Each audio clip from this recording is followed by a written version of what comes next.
ពេលវេលាចេះតែរំកិលទៅមុខឱកាសចូលរោងជ័យក៏ខិតមកកាន់តែជិតខណៈគូស្នេហ៍រីសាមញ្ញនិងខ្សែស្រឡាយរាជវង្សគឺលោកអឹងស៊ីវឈ័ននិងព្រះអង្គម្ចាស់ក្សត្រីនរោត្តមពង្សសូរិយាក៏មមាញឹកផ្តិតរូបភាពអនុស្សាវរីយ៍មុនការឬហៅថា Pre-wedding បន្តបន្ទាប់និងបង្កការចាប់អារម្មណ៍ខ្លាំងពីសាធារណជន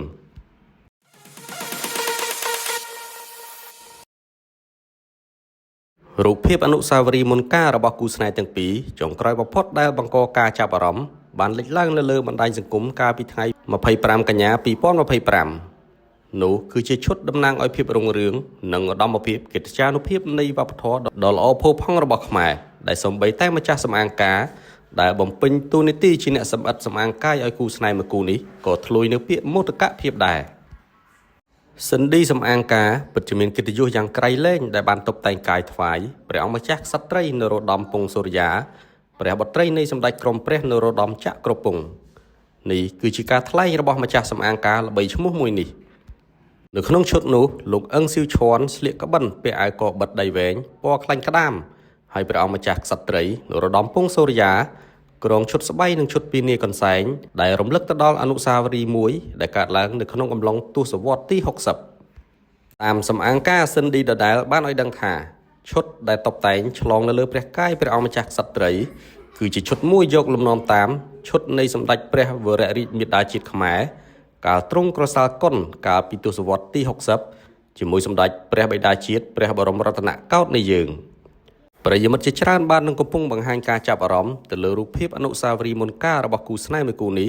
រួមទាំងឈុតរបស់ចៅមាណពនិងម្ចាស់ក្សត្រីផងលោកអឹងស៊ីវឈ័ននិងព្រះអង្គម្ចាស់ក្សត្រីនរោត្តមពង្សសូរិយាបានបើកចំហទំនាក់ទំនងជាសាធារណៈដោយបានធ្វើពិធីភ្ជាប់ពាក្យនឹងគ្នាកាលពីថ្ងៃទី1ខែឧសភាឆ្នាំ2025នេះដោយបានបង្កឲ្យមានការចាប់អារម្មណ៍ខ្លាំងពីមហាជនពីព្រោះថានេះគឺជាការផ្សារសាច់ផ្សារឈាមរវាងកូនកំលោះជារាជសាមញ្ញឯកូនក្រមុំគឺជាខ្សែរាជវង្សដ៏ខ្ពង់ខ្ពស់យ៉ាងណាការសន្មត់តាមរយៈក្រសែភ្នែកគេមើលឃើញថាអ្នកទាំងពីរគឺជាយុវជនចំនួនថ្មីដ៏ឃ្លាវខ្លានិងស័ក្តិសមគ្នាឥតទាស់ទាំងវ័យរូបសម្បត្តិចរិយាសម្បត្តិឧត្តមភាពនិងសមត្ថភាពអ្នកទាំងពីរគឺជាយុវជនដ៏មានទេពកោសល្យនិងសមត្ថភាពខ្ពស់ថែមទៀតផងដោយម្នាក់សុទ្ធតែទទួលបានការសិក្សាខ្ពង់ខ្ពស់មកពីបរទេសដូចគ្នា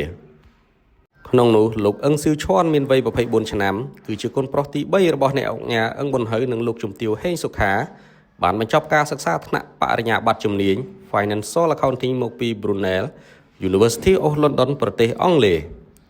បច្ចុប្បន្នលោកកំពុងដឹកនាំក្រុមហ៊ុនអាជីវកម្មនៅក្នុងស្រុកប្រមាណ5នៅក្នុងដៃហើយមួយនៅក្នុងចំណោមនោះដែលគេស្គាល់ច្បាស់គឺទឹកបរិសុទ្ធ Provida ដោយឡែកគូដណ្ដឹងព្រះអង្គម្ចាស់ក្សត្រីនរោត្តមពង្សសូរិយាបានបញ្ចប់ការសិក្សាថ្នាក់បរិញ្ញាបត្រជំនាញនយោបាយអន្តរជាតិពីសាកលវិទ្យាល័យ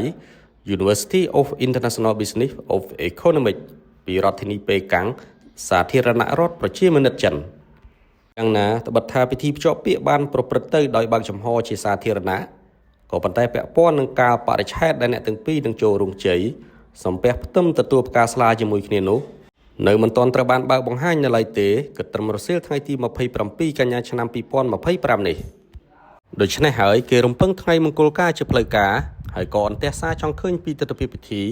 ព្រមទាំងសម្លៀកបំពាក់ឆ្លុះបង្ហាញពីវប្បធម៌ខ្មែរស្អាតតាមរយៈពិធីមហាមង្គលរបស់គូស្នេហ៍មួយគូនេះ